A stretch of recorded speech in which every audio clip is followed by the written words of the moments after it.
The massive ships appeared in Earth's sky without warning.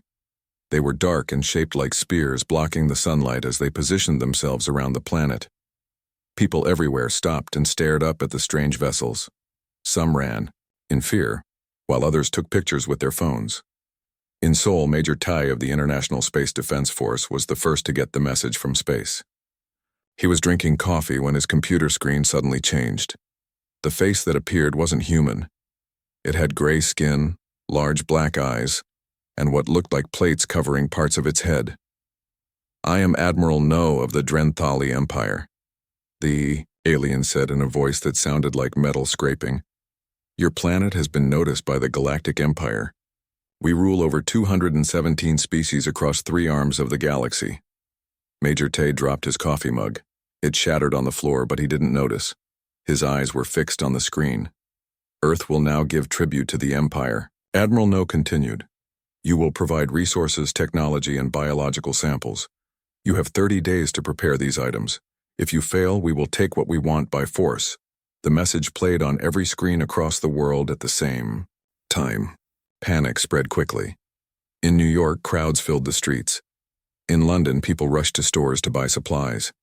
In Beijing, the government called an emergency meeting. President Min of the Global Union called world leaders together. They gathered in a secure underground room in Geneva. The mood was dark as they watched the message again. "What do they want?" asked one leader. "Everything, it seems," replied President Min. "But we need to understand more before we decide what to do." Dr. Song, Earth's top scientist who studied alien life, was brought in. She had been analyzing the scans of the alien ships. "These aliens are very different from us," she explained, showing images on a large screen. "Their home planet circles a star with very little radiation. Their bodies and technology seem to be very sensitive to electromagnetic fields and radiation." "General," June looked at the ship designs carefully. "That explains why their ships have such thick outer shells. They're protecting themselves." "From what?" asked President Min. "From our environment," Dr. Song said. "Earth has a magnetic field and natural radiation that might be harmful to them. Even our everyday devices like phones might affect them." As the meeting continued, a plan started to form. They would not fight with weapons. Earth didn't have anything strong enough to beat the alien fleet. They would use something else. Knowledge. "We need to learn more," President Min said. "We'll send a team to their main ship. Not to fight, but to observe." Dr. Song nodded. "If we understand them better, we might find a way to protect ourselves." While leaders talked, ordinary people dealt with the news in different ways. Some prayed, others built shelters. Many spent time with loved ones fearing the worst. Young Ho, a college student in Busan, sat with his grandfather on their apartment balcony. They could see one of the alien ships hovering over the ocean. "Grandpa, do you think they'll destroy us?"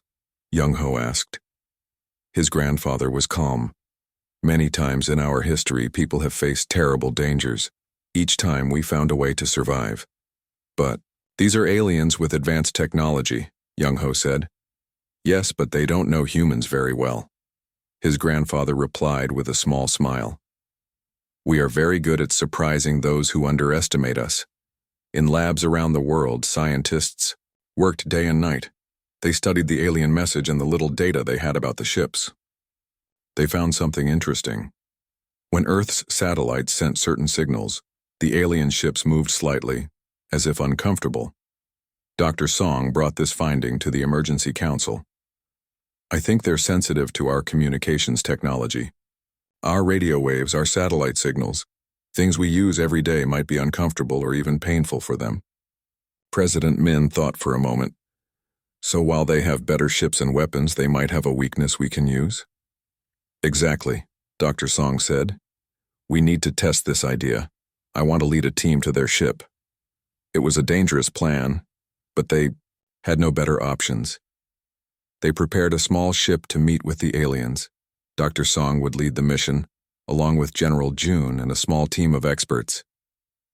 As they prepared to leave Earth, President Min gave them final instructions. "Learn everything you can about them. Find their weaknesses. The future of our planet depends on what you discover." The small Earth ship rose toward the massive alien vessel.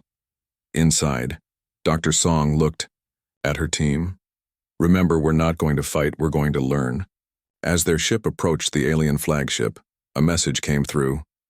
"Approach and prepare to be boarded. Admiral No will receive your initial tribute offering." The Earth team exchanged glances. The real test was about to begin. The Earth ship docked with the massive alien vessel. Dr. Song took a deep breath as the airlock opened. She led her small team into the alien ship, carrying a case of preliminary offerings, simple Earth technologies that would help them observe how the aliens reacted. "Stay alert," General June whispered. "Watch how they move, what they avoid, what seems to bother them." The hallway they entered was dimly lit with a soft blue glow. The air felt thick and had a sweet smell. 4 alien guards met them, each carrying what looked like weapons. The guards' gray skin had a slight shine, and they moved with careful, measured steps. "The Admiral awaits," one guard said through a translator device. The team noticed how the aliens kept their distance from the humans' equipment. They were led to a large chamber where Admiral No sat on an elevated platform. The room was even darker than the hallway, with barely enough light to see. "Welcome, Earth representatives," Admiral No said. His voice sounded strained through the translator. "You may present your initial tribute samples." Dr. Song stepped forward. "We bring examples of Earth culture and technology as a sign of respect," she said, carefully watching the Admiral's reactions. As she opened the case and activated a small tablet computer, the Admiral shifted in his seat. His eyes narrowed and the guards moved back slightly. "Interesting reaction," Dr. Wu whispered to Dr. Song. "Did you see that? When the tablet turned on, they all seemed uncomfortable." Dr. Song nodded slightly. She placed the tablet on a table and took out a simple radio next. When she turned it on, the effect was even more noticeable. The aliens moved further back, and Admiral No raised a hand to shield his faceplates. "Turn that device off," he commanded. "It is inadequate as tribute." Dr. Song complied immediately, but she had seen what she needed to see. The radio's electromagnetic emissions were clearly causing the aliens discomfort. "We would be honored to receive a tour of your magnificent vessel," General June requested, "to better understand what tribute would please the Empire." Admiral No seemed reluctant but agreed. "A limited tour will be permitted." As they walked through the ship, the Earth team noticed many things. The aliens used technology very different from Earth's. There were no screens emitting light, no wireless communications. Everything was connected with physical materials that looked like crystal or metal. Dr. Song secretly activated a small sensor in her pocket. It measured radiation levels and electromagnetic fields. Each time she brought it near an alien system, the readings showed the same thing. Their technology operated on extremely low radiation levels. In one section, they passed what looked like a medical area. Several aliens lay on beds, their skin paler than the others. "What happened to them?" Dr. Wu asked their guide. The alien guide hesitated.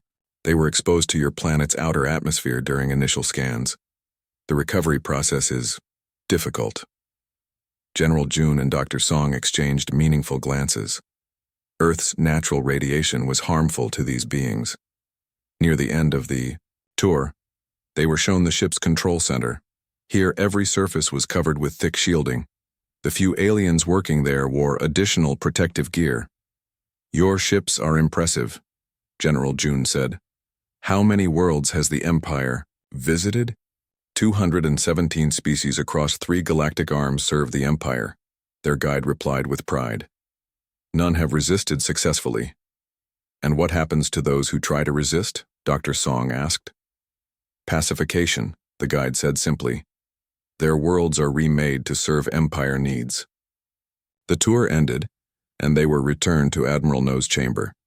The Admiral looked at them with his large, dark eyes. "You have seen the power of the Empire," he said. "You have 30 days to prepare proper tribute. We require minerals, particularly your rare earth elements. We require biological specimens, 10,000 of your kind to serve the Empire, and we require your energy production facilities." Dr. Song bowed respectfully. We understand. We will need time to gather these resources. 30 days, Admiral No repeated. No more. As they returned to their ship, the team was quiet until they were safely away from the alien vessel. Did you all see what I saw? Dr. Song asked once they were back in Earth orbit. They can't handle our technology, General June said. Even simple devices cause them discomfort. More than that, Dr. Wu added. Did you notice how shielded everything was? And those sick crew members? Our natural environment is harmful to them. They're vulnerable to radiation and electromagnetic fields, Dr. Song said, looking at her sensor readings. Things we live with every day hurt them. Their technology, their biology, everything about them is adapted to a world without the kinds of energy that fill our planet. General June smiled for the first time since the aliens arrived. Then we may have found a way to protect ourselves. As their ship descended toward Earth, they prepared their report. They didn't have weapons that could defeat the alien fleet, but they had discovered something perhaps more valuable, a fundamental weakness in their seemingly all-powerful enemy. President Min was waiting for them when they landed. What did you learn? He asked. Dr. Song looked at her team, then back at the president. We learned that Earth itself might be our best defense. Earth had 25 days left, 25 days to prepare for the Empire's return. In labs and meeting rooms across the world, people worked day and night. Dr. Song presented her findings to the Global Defense Council. The aliens cannot handle Earth's natural radiation and electromagnetic fields, she explained. Their bodies and technology evolved in a very different environment. Professor Jun, an expert in physics, nodded in agreement. Their ships are heavily shielded. Without this protection, they would become sick or even die from what we consider normal conditions. President Min looked at the reports. So how do we use this information to protect ourselves? We don't fight them with weapons, Dr. Song said. We fight them with Earth itself. The plan they developed was called Project Sunburst. It would use Earth's natural features as a defense system. Scientists began working on devices that could concentrate and direct electromagnetic waves and radiation. Not enough to harm humans, but enough to overwhelm the aliens' protective systems. Meanwhile, Earth needed to buy more time. Admiral No sent daily messages demanding updates on the tribute preparation. Tell them we're gathering the resources, President Min instructed his communication team. Tell them it's taking longer than expected because our technology is primitive compared to theirs. This seemed to satisfy the aliens for a while. They believed humans were simply slow and inefficient, not planning anything clever. In a secret facility beneath the mountains, Dr. Song worked with a team of scientists. They had created a special device, a small metal box that looked simple but contained advanced technology. This device concentrates electromagnetic waves and radiation to levels that will overload their systems, she explained to General June. It won't harm humans, but to the aliens it will feel like standing in front of 1,000 cell phone towers at once. Will one device be enough? General June asked. No, Dr. Song replied. We need many of these. And we need to position our satellites to create a global network. Around the world, people work to prepare Earth's defenses. Military engineers quietly repositioned satellites. Power company workers modified electrical grids. Radio stations adjusted their broadcast systems. All of this had to be done secretly. If the aliens detected unusual activity, they might attack early. On day 18, Admiral No grew suspicious. Your planet shows unusual energy patterns, he said in a message to President Min. Explain this immediately. President Min appeared, calm in his response. We are gathering energy resources as part of your tribute. Our methods are inefficient. We request more time. The Admiral did not look convinced, but he granted 7 more days. No further extensions will be permitted, he warned. In homes across Earth, people prepared for whatever might come. Some built shelters, while others planned to evacuate from major cities. Many simply spent time with loved ones, hoping for the best, but fearing the worst. In a small apartment in Seoul, scientist Hana worked late into the night, making final adjustments to one of the sunburst devices. Her young daughter, Mi, walked in, rubbing her sleepy eyes. "Mama, will the aliens take us away?" Mi asked. Hana pulled her daughter close. "No, little one. We have a plan to keep everyone safe." "But their ships are so big and scary," Mi said. "Yes, but sometimes the smallest things can stop the biggest problems," Hana explained. "Remember when that tiny pebble got stuck in Dad's car engine?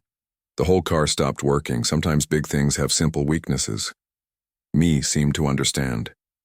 She helped her mother by passing tools and asking questions about how the device worked. With 3 days left, Dr. Song called a final meeting with the project leaders. "All systems are ready," she reported. "The satellites are in position. The ground-based devices are distributed worldwide. But there's one problem we haven't solved." "What's that?"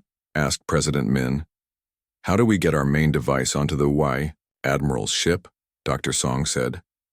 "It needs to be at the heart of their fleet to have the maximum effect." General June stood up. "I volunteer to lead the delivery team." "It's too dangerous," Dr. Song objected. "We need someone who has been on their ship before," General June insisted. "Someone who knows their layout and procedures." After much discussion, they agreed. General June would lead a small team to deliver what the aliens would think was Earth's tribute. In reality, it would be Earth's defense system. On the final day, as the team prepared to leave, President Min addressed the world. His message was brief but hopeful. "Today, we face our greatest challenge. But remember this. Throughout history, those who tried to conquer others have always underestimated the power of people fighting for their home. Earth is our home, and we will protect it." As the small delivery ship rose toward the waiting alien fleet, Dr. Song watched from the control room. "Be careful," she whispered. Everything now depended on what happened next. The small Earth ship approached the massive alien flagship. General June sat in the pilot's seat, his face calm despite the danger. Next to him, Dr. Min checked the special container one last time. Inside was Earth's tribute, the device they called Sunburst. "Remember the plan," General June said to his team of 4. "We act respectful. We follow their rules. We place the device exactly where Dr. Song told us to put it. Then we leave quickly."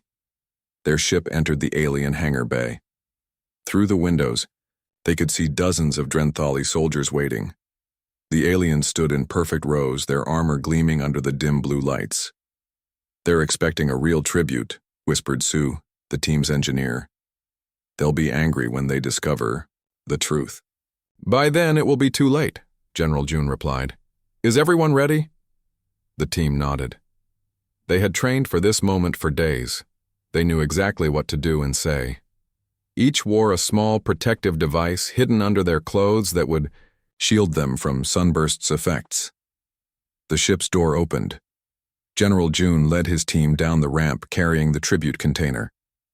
It was a simple metal box, about the size of a small suitcase.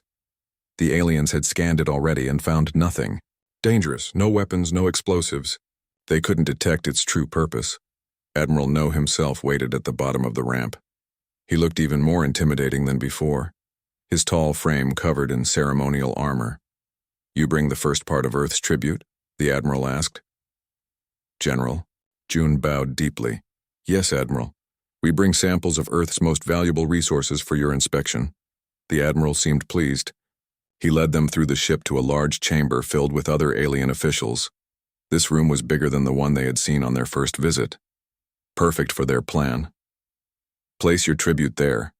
Admiral No pointed to a raised platform, in the center of the room. General June carried the container to the platform while his team spread out slightly, just as they had planned. He placed the box down carefully and stepped back. "With respect, Admiral," he said. "This container holds samples of Earth's unique minerals and biological materials. We have prepared them specially for your examination." The Admiral approached the container. "Open it," he commanded. General June pressed his thumb against the container's lock. It clicked open.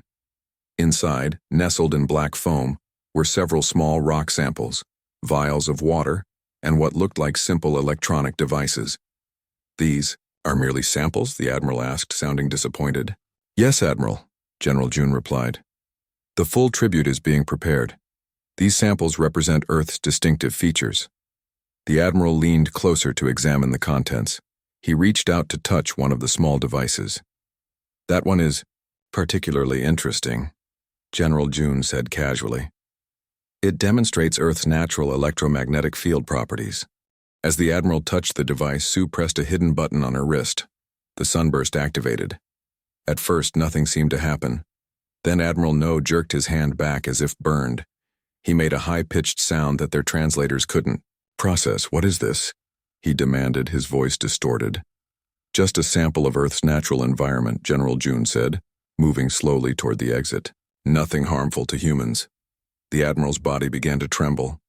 Around the room, other aliens showed signs of distress. Some fell to their knees, others pressed their hands against their head plates. The sunburst device was working. It emitted the same electromagnetic waves and radiation that occurred naturally on Earth, but concentrated to levels that overwhelmed the aliens' sensitive biology and technology. Return to the ship, General June ordered his team. Now. They moved quickly through the corridors. Aliens they passed were already affected by the spreading waves. The ship's lights flickered. Alarm sounds blared, and then failed. At the hangar bay, they ran to their ship. 2 guards tried to stop them, but they could barely stand. The team boarded quickly and sealed the door. Take off now, General June ordered. Their ship rose from the hangar floor just as the bay doors began to close. They squeezed through the narrowing gap and shot away from the flagship. Behind them, chaos spread through the alien fleet. Ship after ship lost power or control as the sunburst device sent its waves through their systems. The waves also triggered Earth's satellite network, creating a planet-wide field of electromagnetic energy. From the safety of their ship, the team watched as the alien vessels began to drift. Some turned away from Earth. Others collided with each other as their navigation systems failed. It's working, Sue said, watching her instruments. The whole fleet is affected. General June contacted Earth. President Min, Operation Sunburst is successful. The alien fleet is disabled. On screens around the world, people watched as the once threatening ships moved away from Earth. They weren't destroyed, that hadn't been the plan. They were simply unable to function in Earth's specially enhanced environment. In the control center, Dr. Song closed her eyes in relief. We didn't beat them with weapons, she said. We beat them with Earth itself. The team's ship raced back to Earth, leaving behind an alien empire that had just learned an important lesson. Some planets were simply not worth trying to conquer. Aboard the Imperial flagship, Admiral No struggled to stay on his feet. Pain shot through his body as the sunburst device continued to emit its waves. Around him, crew members collapsed or staggered against walls. The ship's systems flickered and failed one by one. What is happening? He demanded, his voice weak. His second-in-command, Captain Gill, crawled toward the main control panel. The humans, he gasped. Their tribute device. It's emitting radiation and electromagnetic pulses that our shields cannot block. The Admiral's vision blurred. He had conquered worlds across 3 galactic arms, but he had never felt pain like this. Shut it down, he ordered. We cannot, Captain Gill replied. It's affecting our systems, and now similar waves are coming from the planet itself. On the main screen, they could see other Imperial ships drifting out of formation. Some spun slowly in space. Others had lost power completely. Admiral No made a difficult decision. Send the retreat signal, he commanded.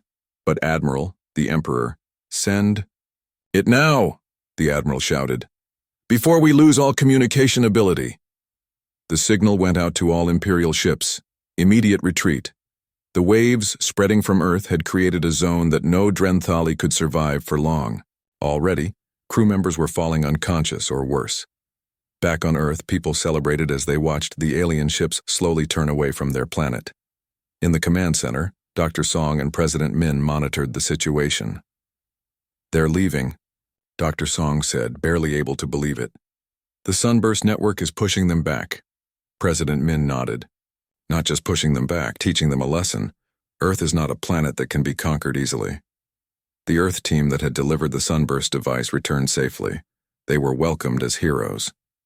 General June reported directly to the YARI Global Defense Council. The device worked better than we expected, he told them. The aliens couldn't handle Earth's natural environment, concentrated and directed against them. Will they come back? One council member asked. Dr. Song shook her head. I don't think so. We've shown them that Earth itself is their enemy. Their biology and technology cannot function here without heavy shielding. Around the world, people return to their normal lives, but with a new understanding of their place in the universe. Earth was not alone, and not all aliens would be friendly. But they had proven that humans could defend themselves, not through superior weapons, but through creativity and understanding. 1 week after the retreat, Earth's long-range sensors detected a small alien craft approaching. It was much smaller than the warships and carried only a few life forms. It stopped just outside Earth orbit and sent a message. Admiral No appeared on screens at the command center. He looked weaker than before, and parts of his exoskeleton showed damage. People of Earth, he said, his voice strained. You have demonstrated unusual defensive capabilities.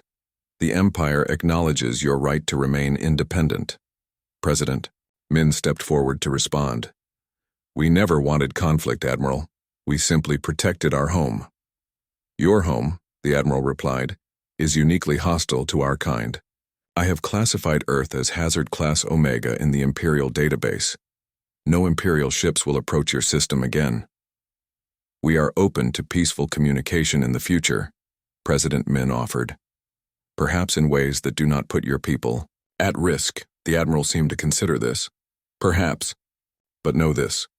In my 300 cycles of service to the Empire, I have never encountered a species like yours. You appear primitive, yet you wield your planet itself as a weapon. After the Admiral's ship departed, the Global Defense Council met to discuss Earth's future in a universe they now knew contained powerful alien civilizations. We should build warships, one member suggested. Prepare for the next invasion. Dr. Song disagreed. We didn't beat them with weapons. We beat them with knowledge and creativity. That should be our path forward. President Min nodded. Earth's greatest strength is not in warships or weapons. It's in our ability to understand and adapt. We'll keep the Sunburst Network active as a defense, but our real focus should be learning about the universe around us. 1 month later, Earth sent its first message to the stars. It was simple and clear. We come in peace, but we stay in freedom. In his private chambers on the Imperial homeworld, Admiral No prepared his final report for the Emperor. He chose his words carefully.